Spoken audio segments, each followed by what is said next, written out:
golden thought, best golden thought. Why not? Why not you? Why not now? ಯಾಕೆ ಆಗೋದಿಲ್ಲ? ನೀನು ಯಾಕೆ ಆಗೋದಿಲ್ಲ?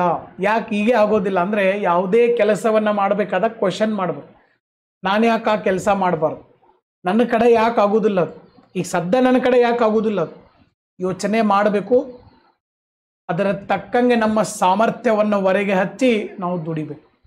ಭಾಳ ಸರಿ ನಾವು ಕೆಲವೊಂದು ಕೆಲಸ ಹೇಳಿದ ಕೊಡೋದೇ ಅದು ನಮಗಲ್ಲ ಬಿಡ್ರಿ, UPSC ನಮಗಲ್ಲ, ಅದು ಇವ್ರಿಗೆ, ಅದು ನಮಗಾಗೋದಿಲ್ಲ. ನಾವು ಎಲ್ಲಿ ಮಾಡೋಕ್ಕಾಗ್ತದೆ? ನಮ್ದು ಬೇರೆ ಮೀಡಿಯಮ್, ಅದು ಅವ್ರು ಬೇರೆ ಮೀಡಿಯಮ್, ಅವ್ರದ್ದು ಬ್ಯಾಕ್ಗ್ರೌಂಡ್ ಹಿಂಗೆ ನಾವು ಇನ್ನೂ ಕುದುರೆ ಹತ್ತೋಕ್ಕಿಂತ ಮೊದಲೇ ನನ್ನ ಕೈ ಚೆಲ್ಲಿರ್ತೀವಿ. ಹಂಗೆ ಆಗಬಾರ್ದು. ನನ್ನ ಕಡೆ ಯಾಕೆ ಆಗೋದಿಲ್ಲ? ಅವ್ರ ಕಡೆ ಯಾವ ಸಾಮರ್ಥ್ಯ ಇದೆ ಅದನ್ನು ನಾ ಹೆಂಗೆ ಬೆಳೆಸ್ಕೋಬೇಕು? You should struggle for it. Why ಅನ್ನುವಂಥ ಕ್ವಶನ್ ಕೇಳಿದ್ರೆ ಆನ್ಸರ್ ಬರ್ತೈತೆ. ನಾವು ವೈ ಕ್ವಶನ್ ಕೇಳೋಕ್ಕಿಂತ ಮೊದಲೇ ನನ್ನ ಕೈ ಚೆಲ್ಲಿರ್ತೀವಿ. ಹಂಗೆ ಆಗಬಾರ್ದು. ನನ್ನ ಕಡೆ ಯಾಕೆ ಆಗೋದಿಲ್ಲ? ಅವ್ರ ಕಡೆ ಆಗ್ತಾ ಇದೆ ಅಂದ್ರೆ ನನ್ನ ಕಡೆ ಯಾಕೆ ಆಗೋದಿಲ್ಲ?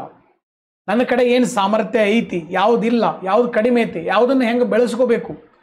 ಯಾರ ಕಡೆ ಹೋದ್ರೆ ಆ ಸಾಮರ್ಥ್ಯ ನನಗೆ ಹೆಚ್ಚಿಗೆ ಸಿಗ್ತೈತಿ, ಆ ನಾಲೆಡ್ಜ್ ಸಿಗ್ತೈತಿ. You should think and act upon it. ನನ್ನ ಪಾಯಿಂಟು ಅರ್ಥ ಆಗಿದೆ ಅಂತ ನಾನು ಭಾವಿಸ್ತೇನೆ. So ಕ್ವಶನ್ಗಳ last class